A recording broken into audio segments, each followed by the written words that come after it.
Bonjour à tous, bienvenue avec nous. Si vous nous rejoignez, je vous présente le docteur Chloé Allard. Bonjour Chloé. Bonjour, bonjour Nathalie, bonjour à tous. Bonjour docteur. Tu es Chloé, docteur en rhumatologie. Oui. Et puis aujourd'hui, tu fais ce qu'on appelle du décodage biologique. Est-ce que tu veux bien te présenter et dire ce que tu fais aujourd'hui? Mm, mm. Alors moi j'ai tout un parcours autour de la santé, de la maladie, de la guérison. Tout un parcours en fait vraiment je dirais une mission de vie autour du corps et de la guérison. J'ai commencé de manière très classique en fait, issue d'une famille très matérialiste. J'avais quand même cette aspiration à aider, à guérir, à comprendre et je me suis lancée dans des études de médecine. Pour moi, je voyais que ça, hein, avec ma vision matérialiste. J'avais pas du tout de connaissances psychologiques ni spirituelles. Mais très vite, ça a été, dès mes premières années d'études, hein, ça a été une grosse dégringolade parce que, d'abord, c'était pas du tout l'idée que je m'en faisais. C'est-à-dire que j'avais vraiment une idée de la médecine toute puissante, c'est-à-dire avec quelque chose de très binaire. On fait un diagnostic, on donne un traitement, le malade guérit, c'est génial. Non, c'était pas du tout comme ça. Il y avait beaucoup de doutes, il y avait beaucoup d'errances, il y avait même des erreurs. Je commençais à réaliser qu'on pouvait même faire pire que mieux, en fait. Donc ça m'a pas mal effrayée.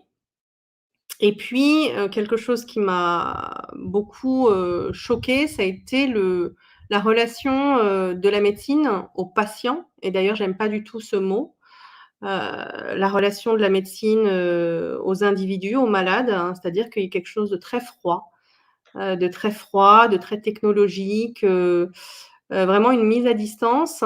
Et je vais revenir sur le mot patient, hein. Ce que j'ai constaté après, même dans mon expérience de thérapeute, ce que les gens me rapportent énormément, c'est vraiment que la personne est passive et elle est dépossédée de son pouvoir. La médecine se positionne vraiment en sachant et va imposer sa vision, ses pronostics. Et la personne, donc, elle est dépossédée de son pouvoir et même elle est déshumanisée en fait. C'est-à-dire que on n'a plus une personne, on a un organe, une maladie, un symptôme, et c'est c'est un espèce de conditionnement aussi hein, pour les médecins. Dans les études de médecine, j'ai lu récemment ton livre et je retrouve des scènes que j'ai vécues, c'est-à-dire que voilà, on arrive, c'est la visite professorale et on arrive à 10 dans la chambre sans frapper. La personne, elle est en pyjama, allongée dans son lit, donc il y a un rapport de pouvoir qui est terrible. Et puis on lui parle à peine, on regarde des chiffres, on regarde des images, on parle devant elle comme si elle n'était pas là. Enfin, il y a quelque chose qui est vraiment terrible en fait dans la déshumanisation. Et c'est un monde où les médecins les médecins, les soignants, alors moins certains soignants, mais vont se blinder en fait émotionnellement. Ils vont se dissocier.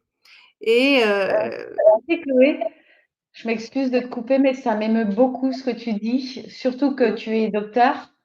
Et cet épisode-là m'a beaucoup marqué et a été très lourd pour moi.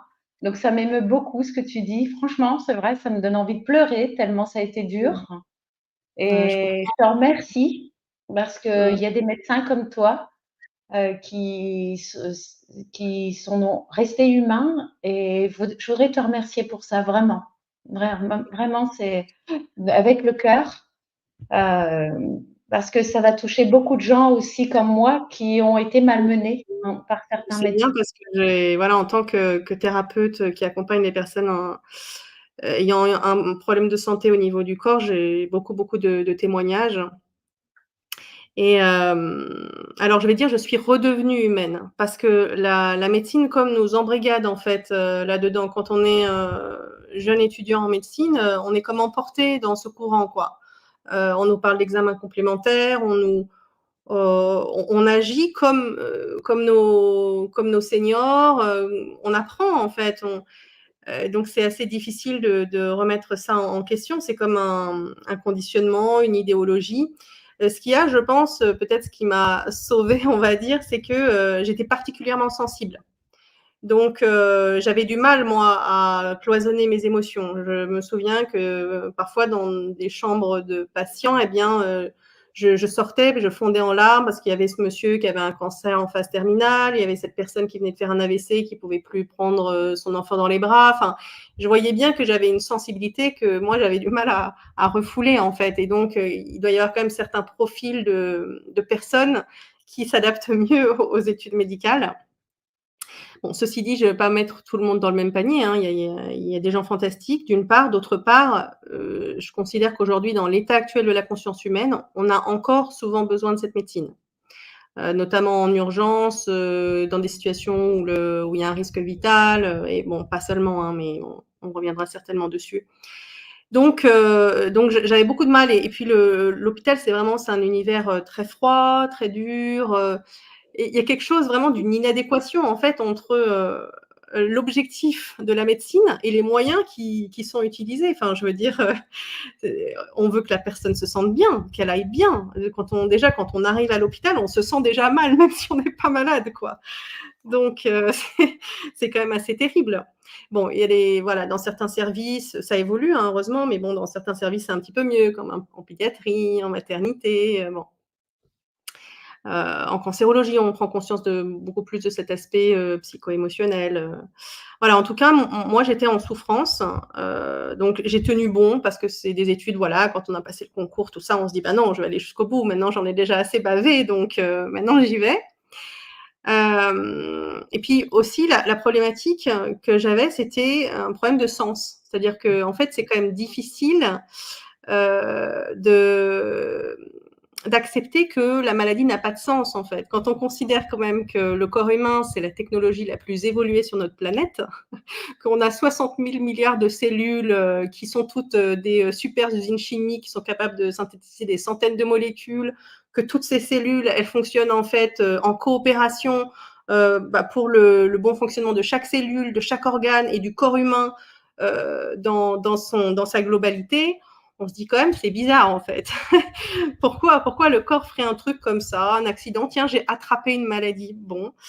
Et puis il y a plein d'incohérences en fait. Hein. C'est pourquoi un tel il tombe malade en présence d'un virus, l'autre pas. Pourquoi un tel il guérit vite et l'autre pas. Pourquoi un tel il guérit et l'autre il guérit jamais. Donc en fait, il y a plein de questionnements sur lesquels les médecins ne se penchent pas. C'est quand même assez incroyable en fait. Et puis, on en reparlera, il y a ta guérison qui en est un exemple. Hein. Je rappelle, certainement, voilà, tes auditeurs le savent, que tu souffrais d'une spondylarthrite ankylosante très sévère, très évoluée, que les médecins t'avaient dit que tu guérirais pas, que tu finirais en fauteuil roulant. Bon, voilà, tu as mis vraiment l'énergie qu'il fallait, l'engagement qu'il fallait, tu as fini par guérir, mais c'est les guérisons comme ça, exceptionnelles, eh bien, le monde médical va les appeler des miracles. Mais en fait, si on se posait la question de qu'est-ce qui a rendu le miracle possible, on se rendrait compte finalement que ce ne sont pas tant des miracles que ça, en fait. Mais c'est que la médecine a écarté en fait tout un tas de facteurs qu'elle ne prend pas en compte dans la guérison. Et donc, ce qui est terrible pour moi, c'est que la médecine a une vision qui est purement matérialiste et qu'elle a complètement déconnecté le corps des pensées, des émotions, euh, ce, qui, ce qui est en dehors de tout bon sens en fait. Parce qu'on le sait déjà intuitivement que un symptôme a un sens. Je veux dire, on a tous eu mal au dos parce qu'on en a plein le dos, une petite sciatique parce qu'on n'arrive pas à se lever pour aller au boulot. On a du mal à respirer parce qu'on n'en peut plus, notre conjoint ou notre belle-mère nous pompe l'air. Donc voilà, ça on le sait, on a fait des liens en fait hein, entre les événements et nos symptômes, entre les événements, nos émotions et nos symptômes. Et puis on le sait que notre corps réagit aux émotions. Je veux dire, quand on a peur, on va avoir les mains moites. Quand on est intimidé, on va rougir. Quand on a un émoi amoureux, on va avoir le cœur qui va plus vite. on le sait, le lien, il est direct, on le vit tous. Donc, j'ai du mal, moi, aujourd'hui, à comprendre que la médecine continue dans son dogme, en fait. Pour moi, c'est vraiment devenu un dogme matérialiste. Mais bon, c'est comme ça, donc voilà, on fait ce qu'on peut à côté. Mais tout ça pour dire que voilà, j'ai vu à un moment aussi ce besoin de sens. Et ce qui a un peu précipité les choses, on va dire, c'est quand je me suis spécialisée. Je suis donc devenue rhumatologue. Alors au départ, je voulais être, au tout départ, quand j'étais une jeune étudiante, je voulais être neurologue, psychiatre, parce que j'avais vraiment besoin de comprendre en fait la souffrance des gens. Et puis, en fait, je me suis rendu compte que j'aurais pas de réponse en fait avec la médecine. Donc, je suis allée plus vers quelque chose de très matériel, de très mécanique. Donc, je suis allée vers la rhumatologie, qui est la spécialité des os et des articulations. Oui. Et là, en fait, ça a été, mais mon Dieu, j'étais face à une impuissance, mais abyssale. C'est-à-dire que, en fait, comme tu le sais, la rhumatologie, c'est la spécialité médicale maîtresse dans la prise en charge de maladies douloureuses chroniques. Donc, on peut citer, d'abord tout ce qui est mécanique, hein, l'arthrose, les tendinites chroniques, les lombalgies, les sciatiques. Et puis la polyarthrite rhumatoïde, la spondylarthrite ankylosante, qui sont des maladies auto-immunes chroniques. Et donc me voilà jeune interne, puis jeune médecin, et puis voilà, une personne qui arrive dans le cabinet. Enfin, j'étais à l'hôpital, hein, j'ai jamais eu de cabinet en libéral, mais et qui me dit bah voilà, j'ai mal au dos, j'ai une sciatique. Et moi je lui dis ah bon, ok, bon bah alors depuis combien de temps? Bah ça fait 10 ans. Et là paf, le dossier comme ça. Et j'ai la personne qui a tout essayé, tous les médicaments, les anti-inflammatoires, qui a fait 15 des infiltrations, des cures thermales. Mais qu'est-ce que je peux faire, moi, pour cette personne, voyez? Et donc, vraiment, ce sentiment d'impuissance et cette évidence, en fait, que je ne traite que le symptôme. Donc, et, et aussi cette évidence, en fait, chez les personnes qui souffrent de problèmes rhumatologiques, qu'il y a une souffrance derrière, une souffrance psycho-émotionnelle qui transpire, en fait. Donc, cette conscience qui montait que, en fait, il y a autre chose. Les personnes, elles ont besoin d'être écoutées autrement, en fait. On ne peut pas considérer que le corps. Il faut considérer la personne dans sa globalité. Il faut écouter qui est la personne, qu'est-ce qu'elle vit.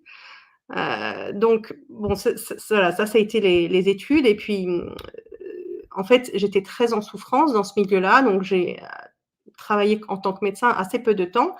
Et j'ai fui, en fait. J'ai fui. J'avais pas encore suffisamment de réponses, de conscience, de compréhension. Et je suis partie dans l'industrie pharmaceutique. Donc, j'ai un parcours qui est quand même assez intéressant parce que finalement, j'ai vraiment une vision assez de plein de points de vue Global. différents. Oui.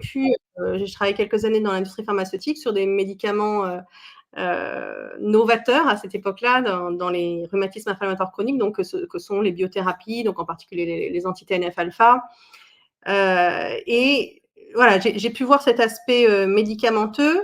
On va dire, j'ai pu voir le côté ombre et lumière en fait de l'allopathie, parce que en tant que médecin et aussi travaillant dans l'industrie pharmaceutique, j'ai pu quand même voir que les médicaments pouvaient révolutionner la vie de certaines personnes en fait. Hein. Bien sûr. Euh, donc voilà, des personnes qui souffraient de polyarthrite rhumatoïde qui disaient bah, avec ce traitement, enfin, je peux reprendre un bain, je peux retravailler, je peux reprendre mon petit-fils dans les bras. Donc, Alors, voilà. je t'interromps juste 2 minutes, Chloé, pour dire aux personnes qui nous regardent déjà, bienvenue à chacun. N'hésitez pas à mettre dans les commentaires d'où vous venez. Merci d'être avec nous. Comme vous l'avez vu, ça va être passionnant. D'ailleurs, Chloé est passionnée par ce qu'elle fait et vous allez découvrir des pépites sur ce live. Donc, n'hésitez pas à dire à des personnes de votre entourage qui sont malades de venir suivre ce live parce que ça va être intéressant pour eux aussi. Et vous avez des questions déjà de poser dans les commentaires, ne vous inquiétez pas, on y viendra. Mais je laisse d'abord Chloé expliquer son parcours qui est vraiment l'explication de ce qu'elle fait aujourd'hui et qui est nécessaire, hein, donc pour que vous compreniez bien par où elle est passée et pourquoi aujourd'hui elle aide à décoder les maladies, hein. Voilà. Donc Mmh. bienvenue à chacun. Ouais, donc oui, je disais que, bah, après les études de médecine, je suis partie dans l'industrie pharmaceutique, mais bon, j'y suis pas restée parce qu'il était quand même évident que c'était pas ma place, que c'était un objectif beaucoup trop commercial, en fait.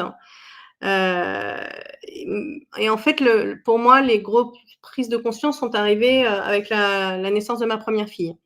Et on verra, on en parlera peut-être tout à l'heure, que en fait, quand un enfant arrive, ça va réveiller beaucoup de mémoires.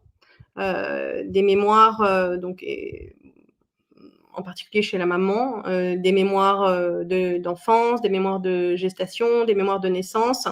Et donc, ça a réveillé mes blessures d'enfance. Et là, ça m'a plongée dans toute une quête, en fait, de compréhension, de guérison, voilà, où je me suis mise à entrer en thérapie avec plein d'approches, à lire beaucoup. Et là, ça a commencé vraiment à devenir une évidence, en fait, ce lien entre le corps, la Mmh. psyché et les émotions. Enfin, moi, là, voilà, ce que j'appelle la psyché, ça va être tous nos processus invisibles que sont les pensées, les croyances et les émotions.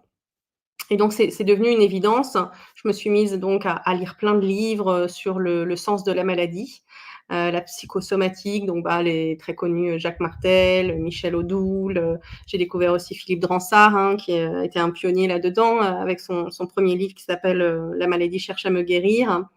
Olivier Soulier, j'ai vu que tu en parlais dans ton livre aussi, qui est décédé récemment. Mmh. Euh, et donc là, c'est devenu une évidence. Et puis, j'ai cherché une approche vraiment qui répondent à toutes mes aspirations de compréhension. Et j'ai découvert le décodage biologique, hein, l'école de biodécodage de Christian Flech. Aujourd'hui, il existe quelques autres écoles, mais c'est avec celle-là que je me suis formée au départ. Et là, pour moi, c'était juste l'évidence, quoi. C'était une bouffée d'oxygène. Ça y est, en fait, ça y est, je comprends, je fais des liens. Et aussi, ça venait répondre à ce besoin d'humanité, en fait, de prise en charge globale de l'individu, de la personne, en fait, quand on approche le symptôme, la maladie. Donc, Exact. voilà, donc je me suis formée et puis je suis, on va dire, j'ai commencé à pratiquer en 2018-2019 à temps plein le décodage biologique. Donc, plus simplement, on pourrait dire le décodage émotionnel des maladies, parce que parfois le décodage biologique, ça ne parle pas aux personnes. Mais on verra, parce que certainement tu me poseras des questions, que le décodage biologique, en fait, on dit biologique parce que c'est une approche logique qui est basée sur le corps, donc directement sur la biologie, la physiologie, l'anatomie. Exactement. Justement, tu veux nous en dire un petit peu plus sur le sujet? Ou tu veux que je te pose directement des questions? Bah, comme tu veux. Parce que, en fait, je dis, par exemple, dans mon livre, et moi je l'ai aussi appris à mes dépens, parce que quand j'ai contracté la spondylarthrite ankylosante, d'ailleurs, je ne connaissais même pas cette maladie qui touche pourtant une personne sur 100 d'après ce que je sais. Je ne sais pas si c'est exact, mais c'est ce qu'on m'avait dit à l'époque, donc c'est quand même beaucoup.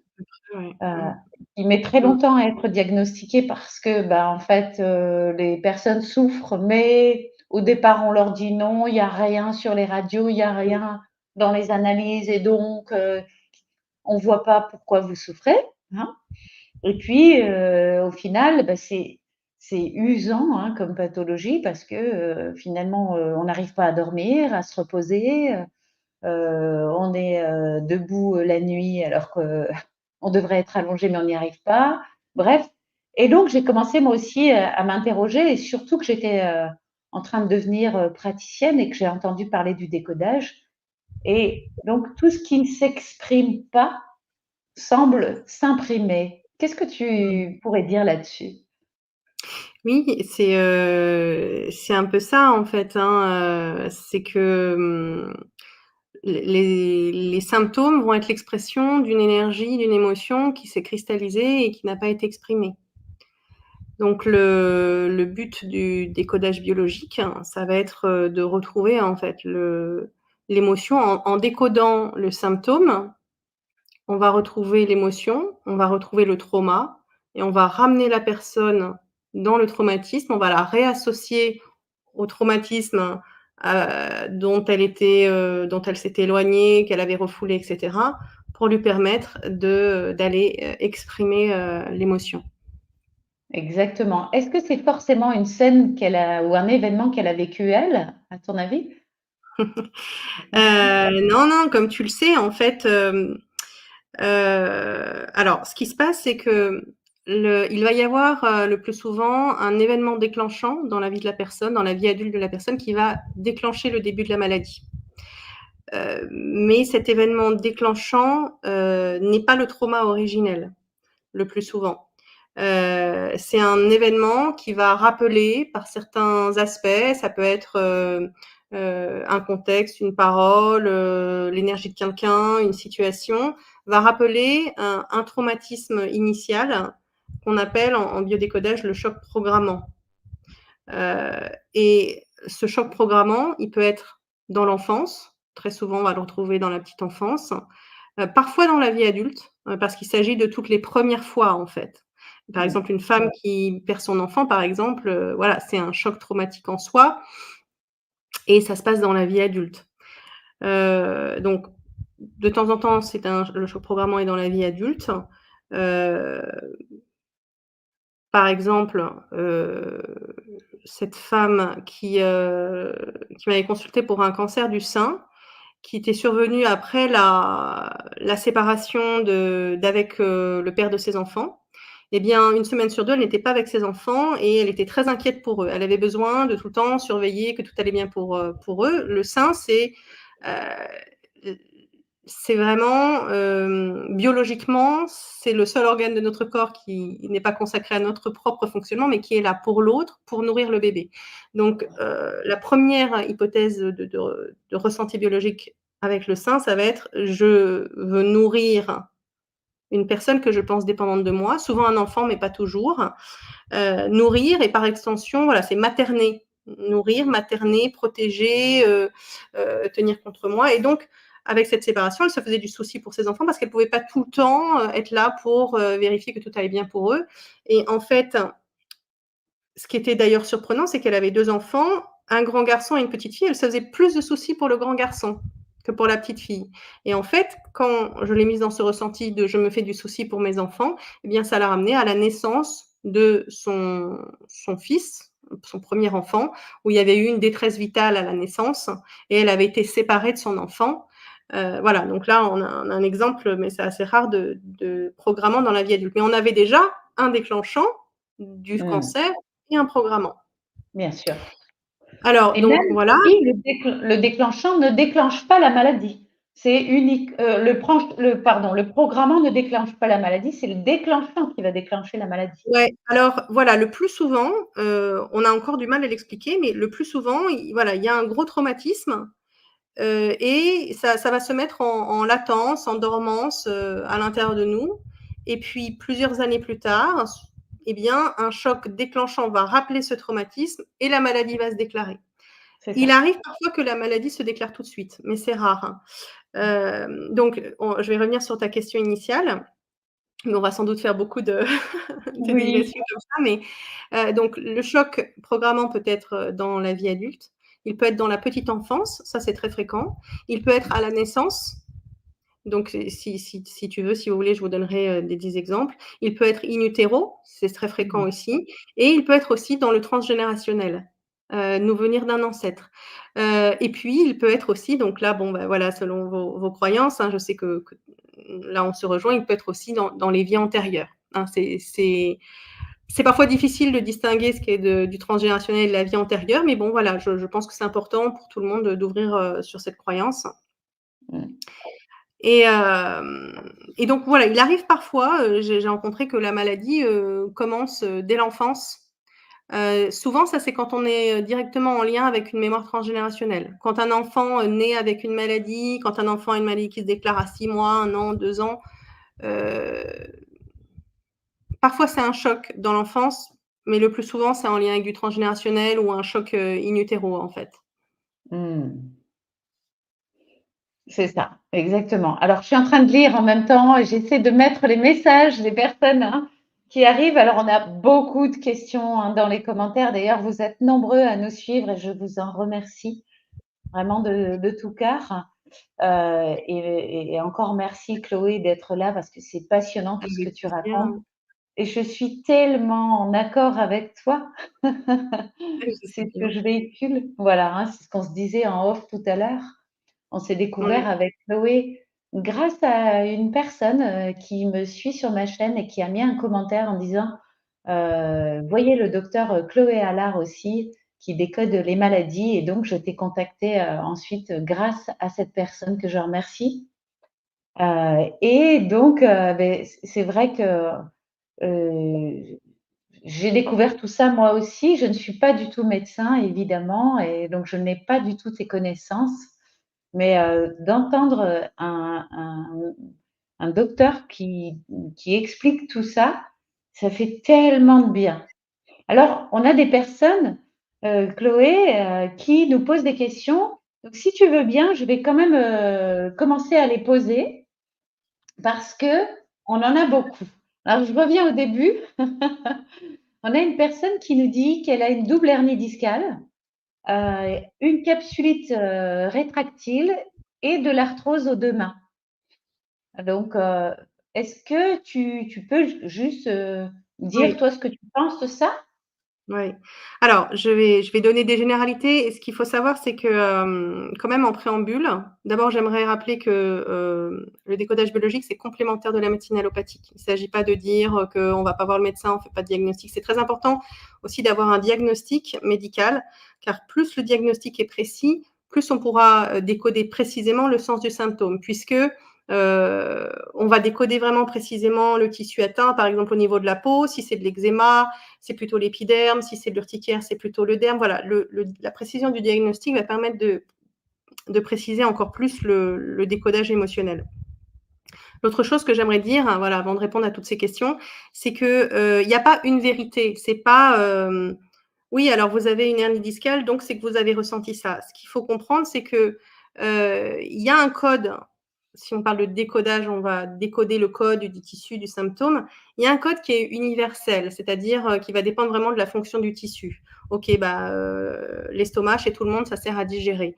Mais il y a aussi des différences qui sont culturelles, par exemple. C'est-à-dire que si le nez, par exemple, au niveau fonctionnel, ça sert à sentir et qu'on va chercher une problématique en lien avec des odeurs, si on a, par exemple, une polypose nasale ou une problématique en lien avec la menace dans le territoire, parce que archaïquement, le nez, pour l'animal, et nous sommes en partie, nous sommes encore des animaux, sert à sentir le danger. Eh bien, par exemple, chez les Inuits, le nez, il a aussi un sens affectif parce qu'on se frotte le nez sur la joue. Donc, chez les Inuits, s'il y a quelque chose au niveau du nez, ça peut être différent. On ne peut pas asséner une vérité comme ça. Et puis, il va y avoir aussi un code qui peut être lié à la famille. Par exemple, si une personne a des problèmes de pied et que sa famille, eh bien, ils ont connu un exode, ils ont dû quitter leur pays. Voilà, tout le monde n'a pas vécu ça. Eux, ils ont un sens particulier associé à la terre, au territoire. Et puis, il peut y avoir aussi un sens qui est propre à l'individu. C'est-à-dire qu'une personne qui est violoniste, par exemple, va avoir un sens particulier associé à son épaule. Vous voyez, il pose son épaule à son violon. Si son violon, si c'est toute sa vie. Donc, voilà, il faut bien comprendre que moi, là, ça va être très schématique ce que je vais donner. Peut-être que vous ne vous y reconnaîtrez pas. Il faut savoir que rien ne remplace une consultation individuelle, en fait. Et que aussi en consultation individuelle, on va recueillir énormément d'informations. On va évidemment décoder le symptôme, mais on va aussi utiliser tout un tas d'informations comme, eh bien, quel est le travail de la personne, quel est le hobby de la personne, quels mots utilise-t-elle pour parler de la survenue du symptôme, pour parler de la sensation de son symptôme. Tout ça va être des informations très intéressantes, hein, je pourrais vous donner des exemples, pour décoder et qui fait qu'on ne va pas forcément trouver la même chose pour le même symptôme chez une personne ou chez une autre. Bien sûr. Donc maintenant je vais commencer à décoder. Donc là, par exemple, on voit que, chez cette personne, ce sont que des symptômes qui atteignent l'appareil locomoteur. Et l'appareil locomoteur a une tonalité émotionnelle globale de dévalorisation. L'appareil locomoteur, c'est vraiment ce qui nous permet de tenir debout, d'avancer, et c'est ce qu'il y a de plus dur dans notre corps. C'est du minéral, enfin, au niveau de l'os en tout cas, et après, il y a tout ce qui se rattache dessus. Et ça parle de nos valeurs, voilà, de ce qui va nous mouvoir, de ce qui va nous faire tenir debout. Et donc, de manière globale, il y a déjà un ressenti de dévalorisation. Et ça qui peut se traduire par des pensées comme je suis nul, je ne suis pas à la hauteur, j'ai peur de ne pas y arriver, je ne compte pas, on s'en fiche de moi, je ne sers à rien. Donc voilà, déjà, il y a ça. Et ensuite, effectivement, on va décoder, OK, quelle est la partie de l'appareil locomoteur atteinte? Évidemment que si c'est du tendon, du muscle, de l'os, de l'articulation, ce ne sera pas pareil. La hernie discale, par exemple, je vais prendre là au fur et à mesure, la hernie discale. Donc là, voilà, on va voir comment on décode en décodage biologique. Bien, la hernie discale, c'est un petit coussinet qui va faire office d'amortisseur entre les vertèbres. Et souvent, ça va parler de j'ai trop de pression et je m'écrase. Je m'écrase sous la pression, j'en prends trop de pression, trop de responsabilités. Et aussi, on peut retrouver parfois, je suis coincée entre deux personnes, entre deux valeurs, entre deux choix. Par exemple, je suis coincée entre mon père et ma mère. J'avais rencontré en décodage cette jeune fille qui était assez jeune, c'était une adolescente qui avait des hernies discales très sévères. Et en fait, eh bien, elle était coincée entre ses deux parents dans une atmosphère très tendue. Et à table, elle était d'ailleurs positionnée au milieu, en bout de table, avec ses parents de chaque côté. Et elle était comme un peu un punching ball qui amortissait les pressions entre ses deux parents. Alors la capsulite rétractile, donc pour ceux qui ne savent pas, donc c'est une atteinte de la capsule de l'épaule qui va entraîner un enraidissement. Il y a plusieurs sens à la capsulite rétractile. Mais déjà, on peut aller sur l'épaule qui nous parle bien les membres supérieurs vont parler de nos actions en fait, de la manifestation de nos actions dans notre vie, de notre travail. Donc là aussi, ce qui serait intéressant, c'est de savoir quel côté, parce qu'on décode aussi le côté. Chez une femme droitière, le côté gauche va être en général en lien avec ses enfants ou avec sa mère, parce qu'une femme droitière va préférentiellement prendre son enfant sur l'épaule ou sur le sein gauche pour avoir sa main droite libre. Et la main droite va être en relation avec tout le reste, avec la société, avec le conjoint, avec le père. Donc la capsule rétractile, ce qui atteint l'épaule va souvent nous parler de notre rôle dans la société. Et est-ce que j'ai les épaules pour ce rôle, pour cette fonction? En général, avant la capsulite, il y a une atteinte tendineuse. Et les tendons vont parler d'être tendus vers un but, être en tension en fait pour remplir un rôle, une fonction. Souvent dans le tendon, on a je suis tendue vers la perfection et j'ai peur de ne pas y arriver. Quoi que je fasse, je n'y arriverai pas. Donc là, on retrouve de la dévalorisation. Et puis au niveau de l'arthrose, alors l'arthrose va nous parler, enfin de l'arthrose atteint le cartilage, l'articulation. Et donc l'articulation, ça va nous parler d'une dévalorisation en lien avec le geste effectué par cette articulation. Donc là, c'est les mains. Donc là, par exemple, les mains, on parlait du code. Les mains, ça peut revêtir énormément de sens. Parce qu'une main, voilà, très souvent, ça va être lié au travail. Mais pas que. Une main, ça peut donner, ça peut prendre, recevoir. Une main, ça peut caresser. Une main, ça peut frapper. Et on peut donner la main ou on ne nous donne pas la main. Enfin, c'est des sens. Il y a beaucoup de sens. Donc, dans ces cas-là, on peut proposer les sens les plus évidents, on va dire les sens universels. Mais très souvent, ce qu'on va faire, c'est qu'on va dialoguer avec la personne. OK, les mains, qu'est-ce que ça représente pour vous? Les mains, c'est en lien avec quel événement important dans votre vie? Comme cette personne qui avait des fourmillements au niveau des doigts de la main gauche. Eh bien, lui, c'était la main avec laquelle il tenait la main de sa femme, qui était décédée quelques années plus tôt d'une maladie grave. Eh bien, il ne voulait pas lâcher la main de sa femme, il voulait continuer à ressentir, il crée de la sensation. Mais voilà, cette main pour lui, bah, c'était la main qui tenait la main de sa femme. Donc, ça lui était complètement personnel. Mais oui. Et donc l'arthrose, voilà, l'arthrose va parler de dévalorisation. Donc là, on peut se demander, voilà, si la personne se dévalorise pas comme avec une action, un travail qu'elle a du mal à faire ou qu'elle n'apprécie plus. Et on va pouvoir décoder aussi quel type d'atteinte au niveau de ce tissu. C'est-à-dire que là, on a l'atteinte de l'articulation, mais ça peut être de type mécanique, dégénératif, comme l'arthrose, comme ça peut être par exemple inflammatoire, comme dans la polyarthrite rhumatoïde. Et dans l'arthrose, eh bien, ce qu'on retrouve souvent, c'est un ressenti de fatalité, de résignation. C'est comme ça. J'y peux rien. De toute façon, je vais subir ça toute ma vie. Vous voyez. Si on a de l'inflammation, de l'arthrite, on va avoir là beaucoup de colère, plutôt de la révolte. C'est injuste, vous voyez, donc on va décoder beaucoup de choses en fait. Oui. Merci beaucoup. Et tu sais, dans le langage des oiseaux, si je peux aussi dire pour Isabelle, hernie, c'est nier son air. Et donc l'air, c'est la vie qui coule en nous, puisque c'est le souffle de vie. Et donc ça vient parler en fait de nier la vie qui est en nous et qui coule en nous, hein. Et la capsulite, on vient de le dire, c'est de l'inflammation, c'est de la colère par rapport au fait qu'on veut peut-être nous mettre dans une capsule et parce que sur l'épaule, on en porte trop ou parce qu'on est tout seul à porter tout sur nos épaules et donc on se rétracte dans cette capsule. Mmh, Et l'arthrose, c'est aussi c'est oser son art. Et les mains, c'est deux mains. Donc, c'est parler de l'avenir, en fait. C'est-à-dire qu'en fait, peut-être aussi le corps peut dire quand est-ce que tu vas oser véritablement rentrer dans ton art, c'est-à-dire ce que tu sais mieux faire que les autres, et aussi ce qui te met en joie demain dans l'avenir. Voilà, donc je mets ma petite ouais, c'est chouette, hein. C'est très chouette, ouais. contribution.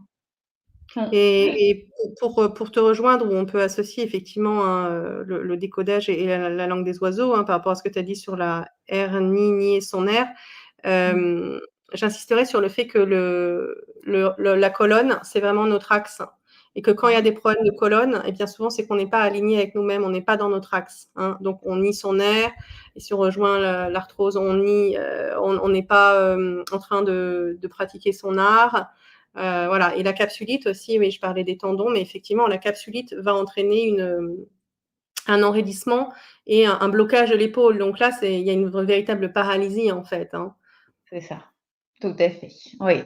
Merci beaucoup. On a Maa qui nous dit, alors attendez, parce que je ne peux pas le lire en même temps. Si je le mets à la... Comment faire le lien entre le mal ressenti dans notre corps et l'émotion et son interprétation? Très bonne Et question. ben, Merci Maa. ouais, merci. Justement, c'est l'objet du décodage, c'est-à-dire qu'on va décoder le symptôme. Et donc la question qu'on pose, c'est à quoi ça sert pour le corps de faire ça? Qu'est-il en train d'essayer d'exprimer ou à quoi est-il en train de chercher une solution? Donc pour ça, je vais donner des exemples, c'est-à-dire que on vit un trauma avec une émotion. Le problème, c'est que cette émotion n'a pas été exprimée. Donc là, je vais insister aussi parce que c'est très important pour la guérison, mais aussi en prévention, de conscientiser que plus on va accueillir nos émotions, moins on aura de problèmes de santé en fait. Et qu'on a une société un petit peu malade, enfin même très malade par rapport à notre relation au corps et aux émotions. Premièrement, on est une société, en tout cas dans les pays occidentaux, où on est beaucoup trop polarisé sur l'intellect, sur le mental, sur la tête. On va être beaucoup dans la réflexion, l'analyse, donc on est plutôt coupé de notre corps, de nos sensations, et les émotions, c'est dans le corps. Mmh. Donc là, il y a un vrai axe de travail qui est de revenir dans le corps. Et puis, de manière générale, les émotions, ne sont pas bien considérées en fait. Dans notre enfance, alors c'est de moins en moins vrai, hein, on voit que la société évolue beaucoup quand même, mais en tout cas pour nos générations et encore plus pour les générations d'avant, voilà, l'émotion, elle est honteuse, l'émotion, elle nous rend faibles. On se moque de nous. Ah, il pleure, t'es un bébé, mais non, pleure pas. Puis on nous dit que c'est rien. Alors qu'est-ce que ça veut dire, c'est rien? Donc ce que je vis, c'est rien et je ne dois pas pleurer. Donc on va garder toutes ces larmes à l'intérieur. Et les larmes, c'est l'eau, ça porte de l'information cristallisée et c'est vraiment l'information qui a besoin d'être mise dehors. Hein. L'émotion, elle demande à être mise en mouvement.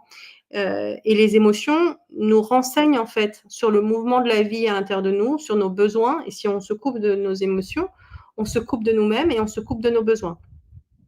Et donc, il y a vraiment cette problématique. Je rencontre beaucoup de personnes en fait qui ont eu vraiment une répression des émotions dans leur enfance. C'est-à-dire qu'ils ont été moqués, ridiculisés, humiliés quand ils avaient des émotions, ou encore même, parfois les émotions sont dangereuses. C'est-à-dire que si je pleure, je m'en prends une en fait. Hein.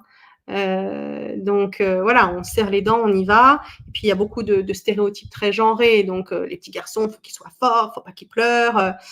Et ça va faire aussi une perversion au niveau des émotions, c'est-à-dire que certaines émotions, on va avoir le droit de les exprimer et pas d'autres. Mais du coup, on n'exprime pas vraiment l'émotion qu'on ressent. Donc, les femmes vont plus facilement être autorisées à pleurer et les hommes vont plus facilement être autorisés à être en colère. Mais au fond, peut-être qu'un homme, quand il a peur ou quand il est triste, il va exprimer de la colère, alors qu'en fait, c'est pas ça qu'il a besoin d'exprimer, etc. Donc voilà, déjà ce préambule sur les émotions.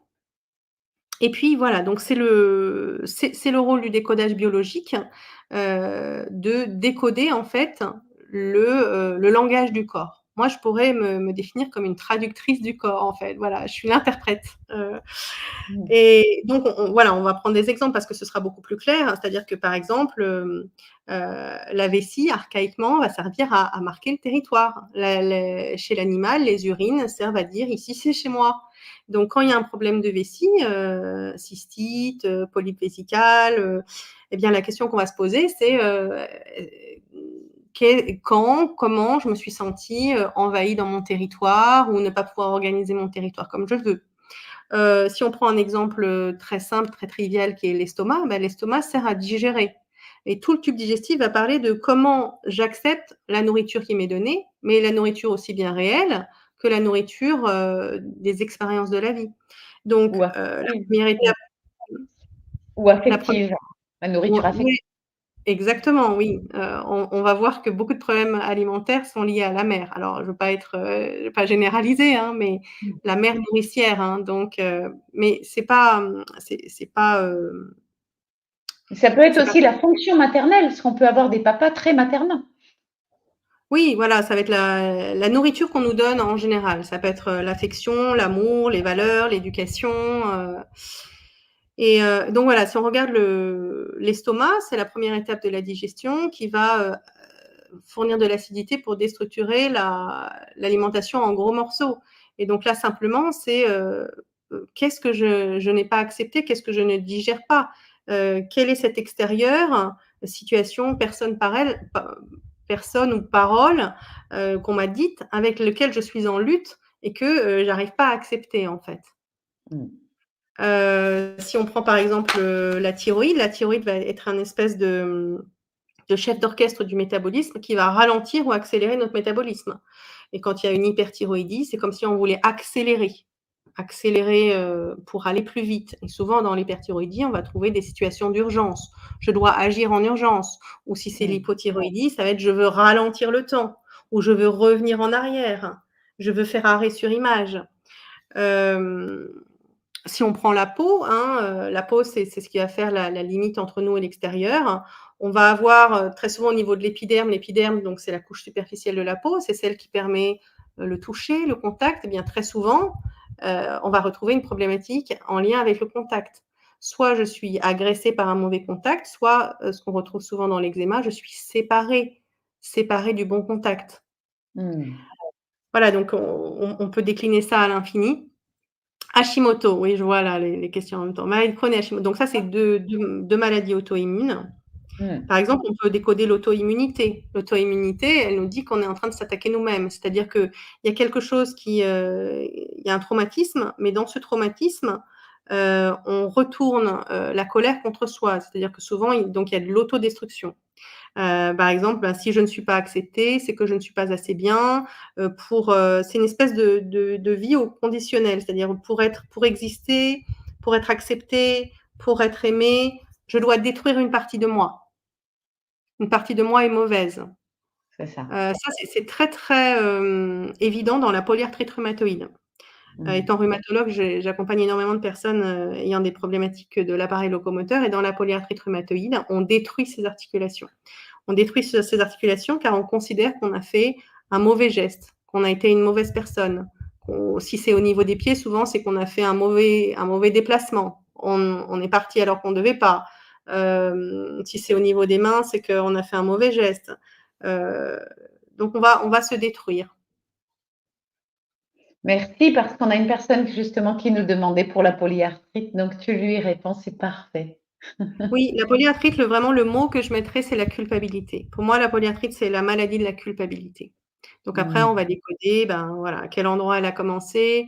Évidemment, on va corréler tout ça avec le contexte, la chronologie, quand est-ce que ça a commencé, parce que même si il nous faut retrouver le choc programmant, le choc déclenchant va contenir la même émotion. Donc c'est notre fil rouge, en fait. On va décoder le sens du symptôme de la maladie.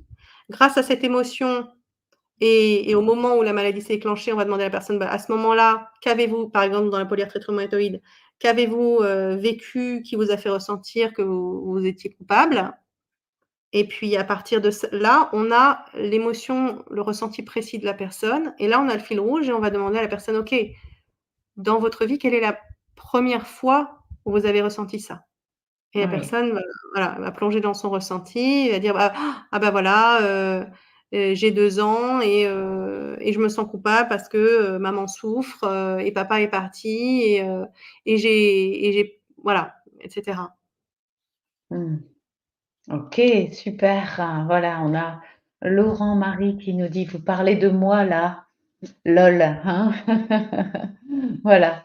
Merci, merci infiniment pour toutes ces explications. On a, des personnes qui nous parlent aussi de alors là, on a Frédéric Feuvet qui nous parle de DFT, dégénérescence frontotemporale. Donc il y a plusieurs cas dans la famille et donc est-ce que la personne nous demande si on peut vraiment décoder, et stopper ce malheureux passage de relais? Alors là, j'ai pas d'expérience, du tout, Mmh. mais bon, dans les maladies dégénératives du cerveau, souvent, c'est qu'on a des personnes très mentales. Surtout le frontal, hein, c'est vraiment, la partie la plus évoluée, la dernière partie la plus évoluée de notre cerveau. Souvent, ce sont des personnes, très mentales, qui ont été trop dans le mental. Alors, encore une fois, attention, hein, prendre avec du recul, hein. Trop dans le mental, trop dans les émotions, hein, moi, ce que je commence à percevoir dans la maladie d'Alzheimer, par exemple, c'est qu'il y a vraiment une fuite, en fait. C'est une manière de fuir, en fait. Ce sont des personnes qui, toute leur vie, souvent, ont fui dans leur mental, ont fui leurs émotions. Mais je pourrais pas vous en dire tellement plus. Dernièrement, j'ai une personne qui me demandait, lors d'un séminaire de parler de la maladie d'Alzheimer et de ce que ça vient, raconter et ce que je disais, aux personnes, c'est que souvent dans la maladie d'Alzheimer, on se rend compte que soit la personne s'est fâchée avec un enfant, soit elle a perdu son conjoint. Parce qu'en fait, les personnes qui ont, une maladie d'Alzheimer se souviennent des souvenirs anciens, mais pas du moment présent. C'est vrai, Et j'ai le sentiment, mais c'est juste une intuition et je ne dis pas que c'est vrai dans tous les cas, mais pour en parler avec beaucoup de personnes, des enfants par exemple, hein, qui accompagnent leurs parents dans la maladie d'Alzheimer, quand je leur pose la question: «Est-ce que, le papa, est décédé dans les 6 mois, 1 an parce que Alzheimer s'est déclenché ensuite?» Ils me disent: «Mais oui, mais comment tu sais?» Et en fait, je me rends compte que si on raisonne finalement, cette personne, si elle a vécu 40, 50 ans, à se réveiller tous les matins à côté, de cette femme. ou de cet homme, et que d'un seul coup, eh bien, tous les matins, elle se réveille sans lui ou sans elle, eh bien, il n'a plus envie de voir ça. Il n'a plus envie de Mmh. se souvenir de ça. Et Ouais. donc, en fait, on fuit le moment présent. Par contre, Mmh. on se souvient toujours que la personne Ouais. était encore là. On se souvient encore des événements d'avant. C'est un peu comme si on voulait fuir le moment Mmh. présent parce qu'on Oui, une n'accepte pas la une fatalité. dissociation, ouais, une dissociation. Donc je vais quand même revenir, c'est très intéressant ce que Oui, tu dis et effectivement ça rejoint ce que je pressentais. Une dissociation pour ne pas ressentir ce qui est trop douloureux. c'est Et ça. ça, on va le retrouver beaucoup dans les pathologies cérébrales, en fait, où les gens sont beaucoup Oui. dans la tête et en particulier dans la migraine. Dans la migraine, on retrouve beaucoup, en fait, que les personnes fuient, en fait, leurs ressentis, leurs émotions, leur corps, essayent de trouver des solutions, mentalisent, analysent beaucoup et où, effectivement, hein, la solution, ça va être de descendre dans son corps pour ressentir ce qu'on ne veut pas ressentir parce que c'est trop douloureux. Donc très souvent, la première question que je vais poser à cette personne-là, c'est: «Qu'est-ce que vous ne voulez pas ressentir? Qu'est-ce qui est trop douloureux à ressentir?» Exactement, oui. C'est intéressant que tu nous expliques comment se passe une consultation avec toi, justement, parce que tu nous donnes des bribes d'infos, mais si tu peux nous dire concrètement, par exemple, là, on a une personne qui dit, elle a du psoriasisme, donc à droite, présent les aides, je comprends pas. À présent les aides, j'ai pas compris. Et cela se propage sur les doigts. Donc je pense que c'est sur les mains. Ah voilà, les mains recouvertes de psoriasis, mais sur les doigts. Cela complique ma vie, surtout au travail. Je suis infirmière. Alors le psoriasis, voilà, je vais répondre sur le psoriasis, puis après peut-être je donnerai un exemple de consultation, parce qu'un exemple de consultation, là je peux c'est vraiment un dialogue, c'est un échange, on avance ensemble en fait, hein, et c'est la personne Alors, va être touchée. si je peux dire, j'ai fait une consultation avec toi, Chloé. J'en ai même fait deux. Suite à la ménopause qui est arrivée rapidement pour moi, où j'ai eu quelques désagréments et tu m'as énormément aidée.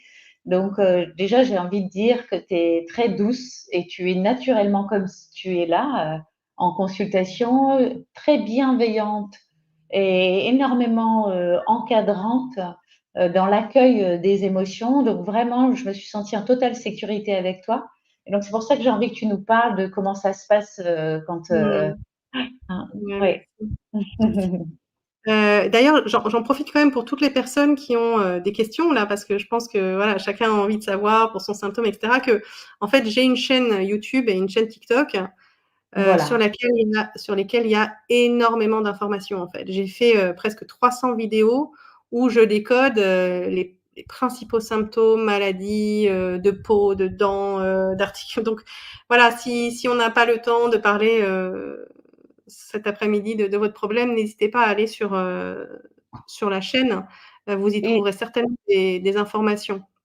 voilà, je mettrai la chaîne dans le descriptif de cette vidéo dès demain. Ne me le demandez pas ce soir, mais dès demain, il y aura tout le descriptif dans le descriptif. Vous trouverez Voilà. comment Sinon, retrouver vous Chloé. tapez Chloé Allard, décodage biologique et vous trouverez, aisément, Voilà. donc je vais répondre je vais dire quelques mots sur le psoriasis, puis après je donnerai une séance, le déroulé d'une séance. Le psoriasis, c'est une atteinte auto-immune, donc il y a de l'autodestruction. Donc il y a déjà l'idée que, je ne conviens pas. Et il y a une double atteinte dans le psoriasis de l'épiderme et du derme, où c'est à la fois, enfin, c'est mon interprétation, hein, il y en a d'autres, mais c'est ce que j'ai validé le plus souvent en séance. Je suis séparée du bon contact et je suis agressée par le mauvais contact. Et avec cette dimension auto-immune, d'autodestruction, en fait, je résumerais ça par pour être aimée, pour être acceptée, je dois changer de peau. Je ne dois pas être la personne que je suis. Donc si je prends quelques exemples, par exemple, il y a cet homme qui a parce qu'on va avoir des localisations différentes. Donc cet homme qui a du psoriasis du cuir chevelu, en fait, il a une dyslexie et depuis qu'il est tout petit, eh bien on dit qu'il est bête, qu'il est pas intelligent, donc il a ancré cette croyance qu'il est bête et puis en grandissant, il va essayer de faire croire à tout le monde qu'il est intelligent. Donc ça va lui se localiser au niveau de sa sphère cérébrale. Il va avoir ce qu'on appelle le syndrome de l'imposteur, où il faut absolument faire croire qu'il est intelligent. Donc il faut qu'il montre autre chose de lui en fait pour être accepté. Où il y a cette femme qui a développé un psoriasis qui a commencé aux jambes et sa mère lui disait toujours ah ma pauvre fille avec les jambes que t'auras jamais de mari. Donc elle vivait du rejet et ça s'était d'abord localisé au niveau de ses jambes. Où ben, il y a cette femme que j'ai accompagnée pour un psoriasis au niveau des mains. Alors elle, c'était particulier, c'était en lien avec le lien avec son fils. Elle se sentait rejetée par son fils, comme d'être une mauvaise mère, et du coup elle était séparée du lien. Et pour elle, la main représentait se tenir la main, être en lien. D'accord, OK. Voilà. Alors oui, vous vouliez le déroulé d'une séance? Par Alors, exemple, en cours, ouais. ouais. Bah, je regarde un petit peu les exemples que j'avais mis de côté. Oui, beh, Un exemple que j'aime bien raconter parce qu'il est porteur d'énormément, d'informations, c'est donc comme ça, je vais vous raconter un petit peu la séance. C'est une personne qui en plus en a parlé sur les réseaux sociaux, m'a donné les autorisations donc c'est une personne qui consulte parce que depuis plusieurs années, au moins 2 ans, elle a les bras lourds, elle n'arrive plus à porter, elle n'arrive même plus à se servir de ses bras. Et déjà, dans les mots qu'elle utilise, elle dit j'ai une sensation de bras mort. Donc, ça, c'est pas rien, les bras morts. Donc, mmh, et puis, donc là, les bras pourraient être beaucoup de choses, mais euh, quand je vais décoder aussi avec elle son métier, là, les informations, en fait, c'est vrai, sont tellement évidentes il n'y a même pas besoin de code biologique, en fait. C'est-à-dire que là, je sais qu'elle est thanatopracteur, donc elle s'occupe de conserver les morts. C'est important aussi ce mot de conserver les morts, parce que dans conserver, il y a quand même comme si on voulait les garder avec nous. Et mmh, puis, dans son métier aussi, autour de la mort, elle va faire des moulages de visage de mort, des moulages de mains. Donc, il y a cette histoire de conserver le mort avec soi, de le garder, et puis aussi des bijoux en résine avec des mèches de cheveux, etc. Et puis elle aime s'habiller en noir, où qu'elle ait vécu, même quand elle déménageait, elle était toujours à côté d'un cimetière. Donc on sait qu'il y a une problématique en lien avec la mort. Donc bien sûr, moi, je vais l'amener dans cette thématique de la mort, en fait. Quelle est la personne qui est morte, qu'elle essaye de retenir avec ses bras, hein, les bras peuvent nous parler de vouloir serrer dans ses bras, de vouloir retenir. Et donc là, bien sûr, on va tout de suite être en lien avec un deuil très, très douloureux pour elle. Et le fait de bon pourtant, elle avait déjà, travaillé ce deuil, mais c'est des choses qui sont très, très profondes. Parfois, on est un petit peu découragé parce qu'on dit: «Oui, j'ai déjà travaillé ça», mais il y a des blessures qui sont très profondes et qui ont besoin, c'est un peu comme des pelures d'oignon, d'être, visitées, revisitées encore. Et donc la manière dont ça va se passer, c'est que moi, j'amène la personne, en fait. Du coup, là, il s'agit donc de la mort de son père quand elle était une petite fille, qui est survenue très brutalement et où elle voudrait encore pouvoir le serrer dans les bras. Et donc, une part d'elle est encore avec le mort. Donc toute sa vie, en fait, c'est organisé, c'est tourné vers la mort. Et avec les bras, voilà, elle est en fait mort-vivante, en fait. Ses bras sont avec le mort. Et donc, là, on a décodé, mais en fait, en parlant, évidemment, en général, ça suscite l'émotion et donc je vais la ramener dans le traumatisme. C'est-à-dire: «OK, eh bien, racontez-moi». Ce qui va être important souvent et ce qui est assez douloureux, c'est une thérapie qui est quand même qui peut être assez, engageante, parce qu'on va vraiment, du coup, j'en profite pour rappeler que la personne est vraiment actrice de sa guérison. Nous, on accompagne. On ne guérit pas la personne, c'est la personne qui se guérit avec l'accompagnement. C'est dans son pouvoir, en fait, c'est elle seule qui a le pouvoir d'aller à la rencontre d'elle-même et d'aller accueillir ses émotions. Personne ne peut faire ça pour l'autre, aller accueillir les émotions. Et donc, je l'amène à me raconter, mais qu'est-ce qui s'est passé? Et donc, on va ramener la personne concrètement dans l'événement. OK, tu as quel âge? Qu'est-ce qui se passe? Comment tu l'apprends? À cet instant-là, fais comme si tu y étais. On ramène la personne vraiment dans le contexte. Parce que bien souvent, en fait, on croit que, on ne souffre plus d'un événement. On se dit: «Mais non, c'est du passé, c'est bon». Mais en fait, on a juste mis de la distance, on s'est dissocié avec le temps. Mais si on replongeait les personnes, dans l'événement, on se rend compte qu'il y a encore une énorme charge émotionnelle. Moi, j'accompagne souvent et le deuil, c'est une problématique qui ressort souvent, et j'accompagne, souvent des gens à faire le deuil de personnes qui sont mortes 10 ans, 20 ans, 30 ans, 40 ans auparavant. Une personne de 60 ans qui, n'a jamais réussi à faire le deuil de sa grand-mère parce qu'une part de nous est dans le déni, une part de nous veut pas y croire. Voilà, je peux citer aussi, mon exemple où je me suis vraiment rendu compte, en fait, de comment on peut, croire que les choses, sont réglées alors qu'en fait, la charge émotionnelle est encore présente. Ma première fille est née, par césarienne. C'était un moment où j'étais très dissociée émotionnellement et après voilà, bon ça s'est bien passé, la maman va bien, le bébé va bien. Vous savez, on dit ça. Oui, bah, finalement, le principal, c'est que la maman va bien, le bébé va bien et donc bon, bah, voilà, on passe à autre chose. Sauf qu'en fait, des années après, en thérapie, il m'est arrivé de travailler dessus et quand je me replonge concrètement, comme si j'y étais, dans l'événement, oh! Alors là, il y a la douleur émotionnelle qui reflue, en fait. Et donc voilà, donc pour, reprendre l'exemple de cette personne, eh bien, je vais l'amener, en fait, à libérer toute la douleur émotionnelle et c'est vrai que on c'est des choses qu'on pourrait faire seul, mais bien souvent, on a besoin de quelqu'un parce que c'est tellement difficile, c'est tellement douloureux qu'on a besoin que quelqu'un nous tienne la main, en fait, hein, c'est une image, hein, Bien sûr. mais et puis nous aide à voilà, à nous apaiser, à aller trouver les ressources et donc bien souvent aussi, dans ces moments-là, une fois que la charge émotionnelle est exprimée, on va aller chercher des ressources, voilà, de réconfort. On va aussi amener une dimension spirituelle, par exemple, voilà, dans le deuil, c'est quelque chose qui est très apaisant, de savoir que bon, mais la personne, a encore une existence après la mort et qu'on continue à être relié d'âme à âme, qu'on peut se connecter à cette personne, qu'on peut lui parler. Voilà, on va amener des ressources.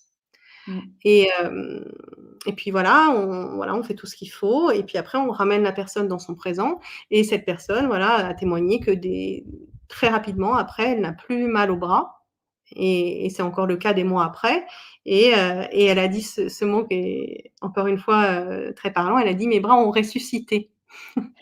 Donc on est encore dans le lexique, le champ lexical de la mort. Oui, Voilà, je ne sais pas si ça répond à la question, bien sûr que si, ça répond parfaitement. Chloé, c'est passionnant, hein, tout ce que tu nous racontes et je crois qu'on pourrait passer 10 heures à t'écouter. En tous les cas, est-ce que tu crois qu'on pourrait décoder toutes les maladies? Oui, Et je le crois, oui. Mmh. oui, tu le crois, voilà, Et super, on peut merci. même décoder les accidents parce que ce qu'il y a, c'est que les gens continuent à avoir une dualité, en fait, de dire, «Ah bah, si c'est un accident, alors ça n'a pas, de sens. Là, c'est normal, je me suis cassé la jambe parce que je suis tombée». Non, en fait, le fait qu'il se passe un accident, c'est la décharge d'une énergie à ce moment-là. Ouais, Hem Par exemple, il y a cette femme qui se fait une entorse de cheville. La cheville, ça nous parle du choix, de la direction. J'ai fait un mauvais choix, je ne sais pas quelle direction prendre et les ligaments souvent vont parler de rupture entre, là, elle a vraiment une rupture des ligaments entre 2 personnes, entre 2 valeurs et puis le fait aussi de, toi qui aimes bien le langage des oiseaux, en tort, c'est je suis quoi que je fasse, je suis en torse, quoi que je fasse, je suis toujours en tort. Eh bien, cette mmh, personne s'est fait une entorse de cheville, en ratant une marche de trottoir, alors qu'elle allait voir une de ses sœurs, sachant que elle a 2 sœurs et que ses 2 sœurs sont en froid. Donc si elle va voir une des sœurs, l'autre lui fait la tête. donc elle est en tort. Donc elle est voilà, quoi qu'elle fasse, elle est en tort et Eh donc oui, je voilà, comprends. ça c'est un exemple Ouais, d'accident et on peut décoder voilà, je l'ai quasiment toujours vérifié ça, on peut décoder même un accident, on peut décoder une infection. Les gens disent: «Ah oui, mais là c'est un microbe». Non, en fait, oui, c'est un microbe, c'est pas ou c'est un microbe ou c'est psycho-émotionnel en fait. C'est une rencontre entre l'énergie d'un microbe et une personne qui vibre une certaine charge émotionnelle. Et le microbe va venir révéler cette charge émotionnelle qui était dormante en fait. Ce qui explique que certaines personnes, si on met 50 personnes dans une pièce avec le virus de la grippe, la moitié vont l'attraper et l'autre moitié pas. Et puis certains vont avoir le nez qui coule, alors que d'autres pas, d'autres vont avoir des douleurs articulaires. Tout ça a un sens. En tout cas, c'est ma croyance. Mmh. C'est plutôt ce que tu vérifies aussi, hein? Oui, oui, bah effectivement, je le vérifie en Bah séance, ouais. oui. Ouais, oui. Est-ce que, justement alors, comme, on a passé, une période où, on nous a dit qu'on risquait de mourir et cetera, est-ce que tu crois que ça peut avoir déclenché parce qu'on voit beaucoup de pathologies, de cancers, qui arrivent suite à cette, pandémie qui a eu lieu. Est-ce que tu crois que, justement, la peur de mourir ou que nos enfants meurent ou que nos parents meurent peuvent déclencher, Bien des sûr, pathologies? bien sûr. Oui, Mmh. le covid a déclenché beaucoup de pathologies, hein. Par exemple, a réveillé des mémoires de guerre. Parce Mmh. que c'est le président avait dit on est en guerre, donc là, toutes les mémoires de guerre qui arrivent, le confinement, la peur de manquer. Et oui, ça a réveillé. Voilà, ça peut être un déclenchant qui a réveillé beaucoup de mémoires. Mm. Mmh. On est bien d'accord. Moi, suite, au Bataclan, j'avais reçu énormément de personnes qui, simplement en regardant les images de ce qui s'était passé au Bataclan, ne pouvaient Mm. plus sortir de chez elles. Et effectivement, c'était des mémoires de guerre qui étaient en sommeil chez elles, mais qui ont été réveillées par cet événement et qui ont été nettoyées ensuite Ah oui, ça en m'étonne. libérant l'émotion. Voilà. Tout à fait. Alors, on a beaucoup de réactions, hein, sur, le chat, et je ne pourrai pas malheureusement passer toutes les réactions, parce que il y a énormément de gens, hein, qui demandent déjà, leur, pour leur pathologie à elles. Justement, il y en a une qui m'interroge vraiment, heu et je ne sais pas si tu as déjà travaillé avec quelqu'un qui avait la maladie de Charcot, parce qu'on condamne la personne entre 3 à 5 ans et très souvent on voit, les personnes qui effectivement décèdent après cette pathologie. Non, j'ai jamais travaillé avec des personnes qui ont la maladie de Charcot. Je pense que ça se décode. À savoir que sur les maladies sévères, très souvent, on va trouver des rails transgénérationnels. Ça, c'est une chose que je voulais dire tout à l'heure, c'est qu'en fait, très souvent, c'est pas ou dans l'enfance, ou in utero, ou en transgénérationnel. On va souvent, en fait, trouver un événement dans la vie de la personne, un événement programmant qui va résonner avec un événement dans une lignée, voire dans les deux lignées. Et sur les pathologies sévères comme les maladies auto-immunes, les cancers ou les maladies voilà, neurologiques sévères comme la maladie de Charcot, il est très probable qu'on trouve des rails transgénérationnels. Bon, là, on est sur l'appareil, on est sur le système nerveux central. A priori, tout ce qui est voilà, dans mon souvenir, c'est une problématique avec les nerfs moteurs de la moelle. Il doit y avoir un ressenti je veux couper l'information qui arrive d'en haut, les ordres qui viennent d'en haut.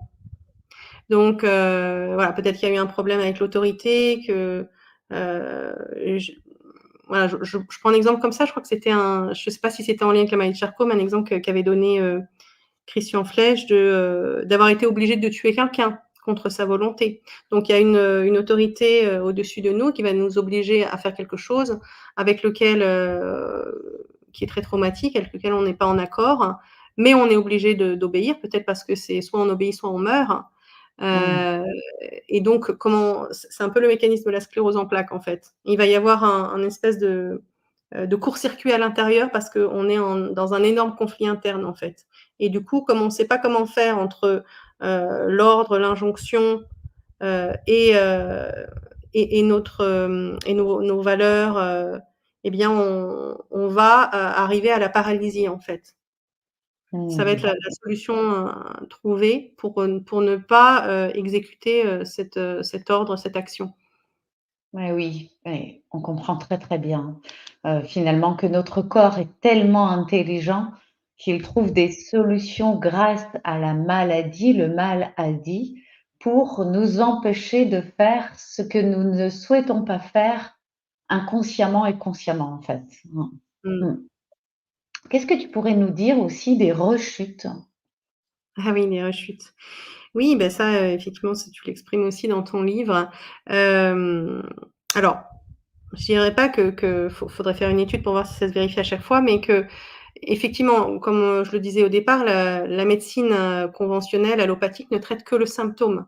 On va pas aller à l'origine du symptôme. Donc, j'aime bien cette image que tu donnes dans ton livre où tu dis: «Bah, c'est comme si on a une voiture qui dysfonctionne. Il y a un voyant rouge qui s'allume qui nous dit qu'il y a un problème, dans le moteur. Eh bien, on va enlever le voyant rouge et on croit que le problème est réglé. Mais en fait, la dysfonction est toujours là. Et donc après, bah, c'est peut-être le voyant rouge d'à côté qui va s'allumer jusqu'à ce que la voiture se mette à fumer et qu'elle va finir par exploser. Et donc, c'est vrai que j'avais un exemple assez frappant. Il y a eu deux personnes comme ça, en fait, avec la même pathologie où c'était vraiment assez frappant, une polypose nasale. Donc, je reviens sur le sens de la polypose nasale. En fait, on fait des polypes qui vont augmenter la surface de muqueuse dans le nez. Et la fonction, là, ça va être d'avoir plus de surface pour sentir venir à moi les odeurs, sachant que le nez, voilà, archaïquement, c'est je sens venir la menace dans mon territoire. Donc il y a vraiment une question de peur, d'hypervigilance, de pouvoir sentir venir en avance le danger. Et donc ces personnes-là, j'ai eu deux femmes dans ce cas-là, ont fait plusieurs opérations, se sont fait enlever les en général, la médecine, ils ont que ça à proposer, donc ils enlèvent les polypes et puis en fait, ça a repoussé. Il y en a une qui l'a fait, 2 ou 3 fois la chirurgie, l'autre 2 fois et à chaque fois ça repousse en fait. Donc il faut désamorcer, la cause parce qu'il faut bien comprendre que dans la plupart des cas, la maladie, c'est une solution et quand c'est une solution à un problème, à un danger, l'inconscient, il n'est pas prêt à lâcher sa solution. Ici, on est vraiment au niveau du nez dans la menace, le danger, hein. Il y a une des femmes, elle avait été, victime d'inceste, d'attouchement, d'agression sexuelle dans son enfance. Donc, il fallait qu'elle voie venir le prédateur, qu'elle sente venir le prédateur. L'autre, c'était sa mère qui était dangereuse, qui avait essayé de la tuer, de l'étouffer. Donc, comprenez bien que l'inconscient, il est en hypervigilance, il est en stress. Si on lui enlève sa solution, il va tout de suite euh, La refaire. récidiver. Mmh. Et puis il y a cette, alors si on enlève complètement le problème, ça peut se déplacer. Là, il y a l'histoire de cette femme qui vivait du harcèlement au travail, qui vivait trop de pression au travail, en particulier avec une personne. Cette personne lui rappelait sa mère, en fait, énergétiquement, et elle était en burn-out. Donc déjà, elle est en arrêt de travail pour burn-out. Et au bout de plusieurs mois, elle a peur de perdre son travail, elle reprend son travail. Et là, qu'est-ce qui se passe? Elle déclenche une sciatique. La sciatique, c'est vraiment une douleur au niveau de la jambe qui va nous dire que on est en conflit interne par rapport à un déplacement, au fait d'aller quelque part. Donc en fait, elle allait travailler, mais elle n'avait pas du tout envie.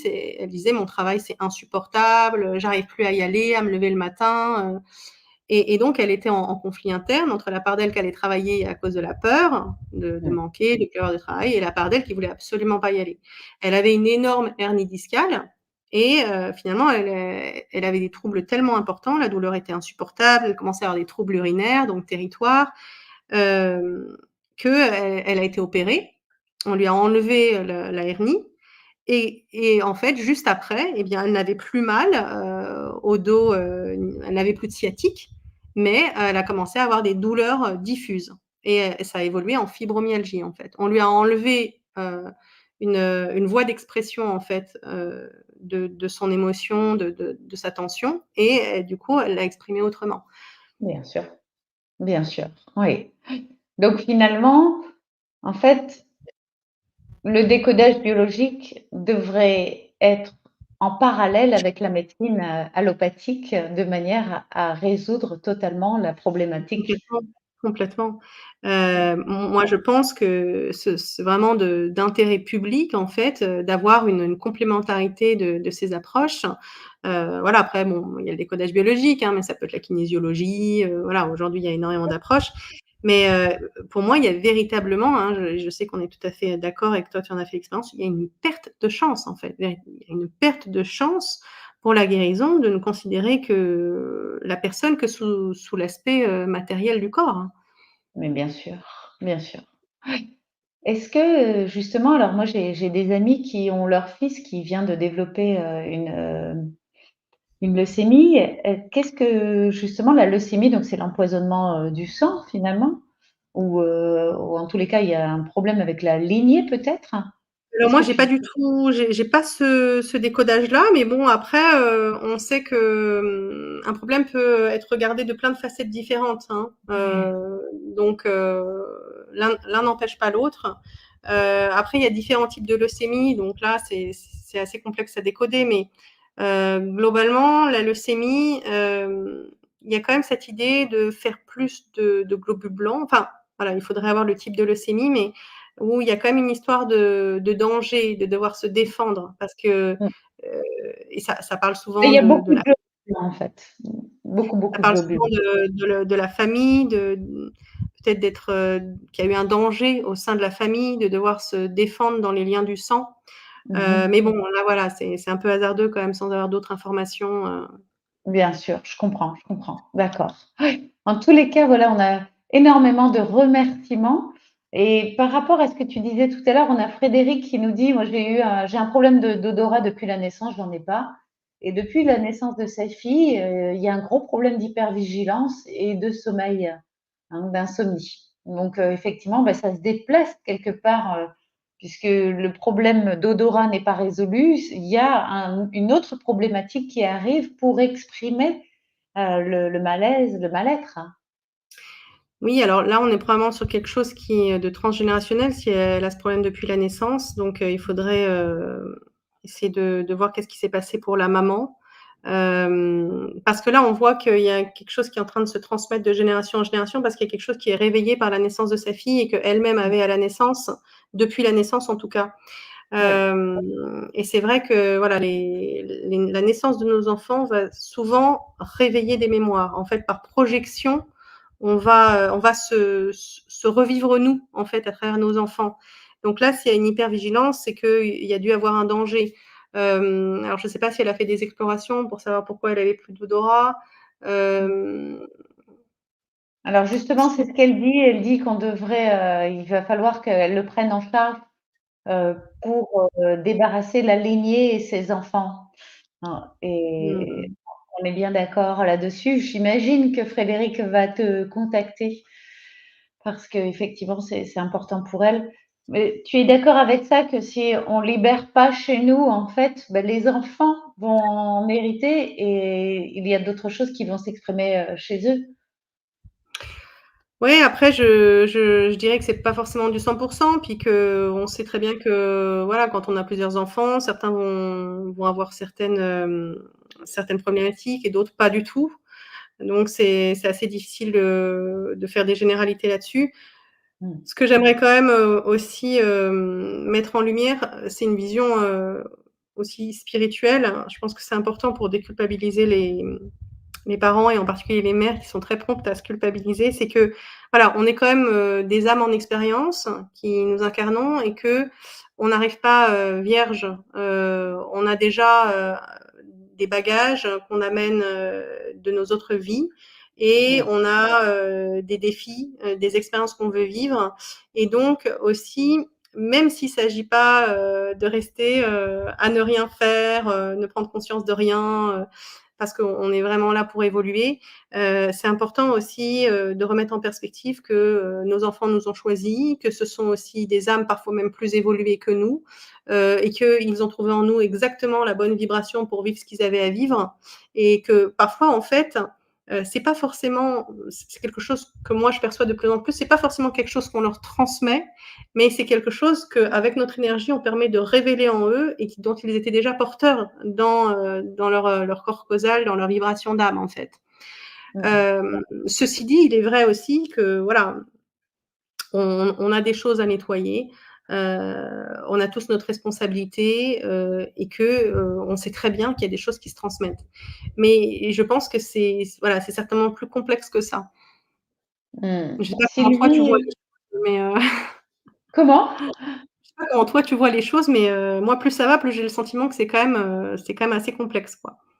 Oui, ah oui, je suis complètement d'accord avec toi. Moi, je pense que déjà, on choisit nos parents avant l'incarnation, même si on peut choisir des parents dysfonctionnants, violents ou autres. Et on les choisit pour ce que l'on a révélé. Et chaque enfant va prendre une part des mémoires de chaque parent. Surtout s'ils sont plusieurs, ils vont se les partager. S'ils sont tout seuls, ils risquent de prendre la plupart des mémoires qu'ils ont à travailler ici.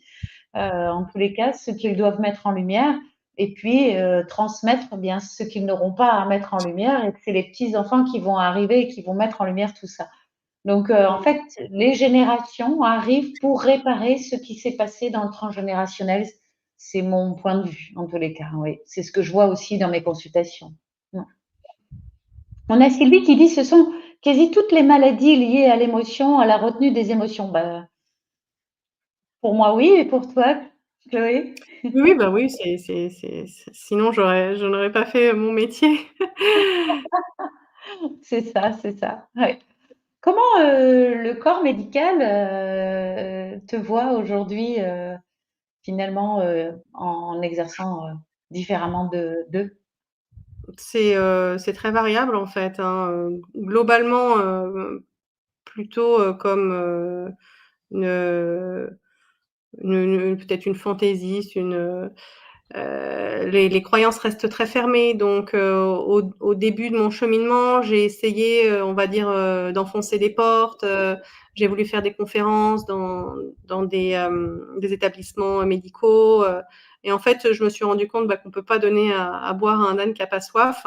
Donc voilà, il y a des médecins qui sont très fermés et je pense que toutes les personnes qui nous écoutent et qui sont dans ce cheminement de conscience ont pu déjà le constater, s'ils ont eu une maladie, un peu sévère, qu'ils ont eu un parcours médical, que, rares sont les médecins quand même qui ont cette ouverture quand on commence à parler, de naturopathie, de magnétisme, bon d'hypnose encore ça va un peu mieux, mais en général, on a une fin de non-recevoir, donc mais en fait, aujourd'hui, voilà, je communique, librement sur les réseaux sociaux et en fait, c'est des gens qui sont en recherche et il y a des médecins, voilà, je pense que tout le monde aussi en a dans son entourage, des médecins qui sont plus ouverts, Mmh. plus humains et ceux-là, voilà, ils vont trouver, l'information. Mais bon, globalement, voilà, c'est un milieu qui reste très fermé, où ça va plus être, qualifié de charlatanisme, je me rappelle une médecin qui avait dit, que je faisais de la psychologie de comptoir, voilà. Alors qu'au contraire, hein, oui, c'est tellement important ce que tu fais et je te remercie pour tout ça. Alors, on a Frédéric qui dialogue beaucoup sur le chat et qui dit comment retrouver les mémoires de ma maman qui est décédée, de ma grand-mère. Alors, moi, je vais d'abord faire une réponse, c'est qu'en fait, on a des moyens de faire parler l'inconscient avec différents langages. C'est ce que j'apprends en fait dans mes formations. Et toi, Chloé, qu'est-ce que tu pourrais dire là-dessus? Alors, ce qui se trouve, c'est que souvent en séance, la personne va y avoir accès. C'est-à-dire que, quand on la met dans son ressenti, il va y avoir, des images, des informations qui lui arrivent. Parfois, elle ne sait pas forcément qui ça concerne, mais j'ai envie de dire, que ça, c'est pas forcément important. Mais elle va être en lien avec un ancêtre, elle va ressentir, les émotions de l'ancêtre. Parfois, ça peut être assez flou, c'est-à-dire qu'on n'a pas forcément le contexte, mais les émotions sont là. On sait que c'est quelque chose de transgénérationnel. Et ce qui va être important, en tout cas, moi, ce que j'ai appris, c'est voilà, c'est d'entrer en compassion en fait avec l'ancêtre pour lui permettre à cette émotion qui avait jamais été exprimée de pouvoir recirculer. Donc, et Parfois, l'information ne sort pas, donc moi, je serais intéressée de savoir, Mmh. comment toi, tu t'y prends. Dans ces cas-là, je peux proposer, comme le font des praticiens en psychogénéalogie, d'aller fouiller un peu. C'est-à-dire qu'on a le type de trauma, on a la tonalité émotionnelle. Donc on peut aller interroger à droite à gauche, un vieil oncle, une cousine. Parfois aussi, c'est que c'est pas le moment. On n'a pas forcément accès, c'est pas le moment. Et je peux aussi parfois orienter vers des personnes clairvoyantes. Quand je sens que vraiment cette mémoire, elle est très active et qu'elle a besoin d'être libérée, des personnes qui vont canaliser l'information. Voilà. Je sais, mais je suis Mmh. intéressée de savoir comment toi tu. Avec grand plaisir, avec grand plaisir. Je t'en parlerai, il y a aucun souci. Justement, on a, donc une personne qui nous demande comment se former au décodage. Alors je sais pas, je sais que toi tu t'es formée, je sais pas auprès de qui. Moi, aujourd'hui, je recommanderais, 2 écoles, hein, parce que je les connais. Il y a l'école de biodécodage de Christian Flech. Mmh. Il y a différents niveaux, voilà, selon qu'on veut juste, s'initier ou si on veut vraiment pratiquer, accompagner des gens. Mais déjà le premier niveau, ce qu'on appelle les bases, ça apporte déjà beaucoup de compréhension, beaucoup d'outils pour soi-même, voire pour ses proches. Et puis il y a aussi l'Institut de décodage émotionnel des symptômes de Béatrice Bourreau-Glizia, qui est basée à Aubagne, que je trouve aussi très bien. Et elle va former des plus petits groupes et des personnes qui sont en général déjà dans l'accompagnement, déjà dans la relation d'aide. D'accord. Merci beaucoup. Donc voilà, ça répond à votre question. Alors on arrive à la fin parce que ça fait déjà 1 heure et demie que nous sommes ensemble. On n'a Ça pas passe vu vite. du tout passer le temps. C'était tellement passionnant. Donc oui, il y a une personne qui nous dit c'est l'inconscient qui pilote et programme la maladie. Oui. Une autre personne qui nous dit c'est tellement vrai ce que tu nous dis, Chloé. Voilà. Donc en tous les cas, Chloé, est-ce que tu veux dire peut-être un mot final? Oui, j'aimerais bien conclure en disant que, effectivement, on va dire, c'est l'inconscient, oui, et justement le décodage biologique, ça va permettre de rendre conscient ce qui était inconscient. Et en l'amenant à la conscience, de pouvoir retourner dans le trauma, de le libérer et aussi, ce que j'ai pas dit et qui est quand même important, c'est que, hem, ça permet de comprendre que, le corps ne dysfonctionne pas, en fait. Il y a pas de La maladie n'est pas un dysfonctionnement, au contraire, le corps fonctionne très bien. Il est en train d'exprimer ce que nous n'avons pas exprimé ou alors il cherche une solution à une tension interne. Et c'est important aussi à intégrer ça pour, prendre conscience que le corps n'est jamais contre nous. Parce qu'on peut avoir tendance, quand on est malade, à être, en guerre contre son corps, à rejeter son corps et là, ça va être encore plus difficile de guérir, en fait, parce qu'on a besoin de faire alliance, avec notre corps pour aller vers la guérison et que la maladie finalement, c'est pas le cas au début, en particulier dans les maladies graves, mais le plus souvent, les gens, en fait, vont remercier leur maladie parce que la maladie va vraiment les amener à mieux se connaître et à se réaligner avec eux-mêmes, à se retrouver, et à vivre vraiment, leur vie. Donc voilà, il y a un changement de regard à avoir, en fait, sur, la maladie et sur le corps. Oui, tu as raison, pour être passée par là aujourd'hui, je dis merci à la maladie, même si c'était vraiment pas évident toutes ces souffrances, Mmh. mais ça m'a tellement appris et surtout, ça m'a permis de m'aimer telle que je suis aujourd'hui, et ce n'était pas du tout le cas. Donc Mmh. aujourd'hui, j'ai envie de dire que je déborde d'amour pour moi et ça me permet de laisser déborder cet amour pour les autres, hein, autour de moi, Oui, ça se sent, oui. Mmh.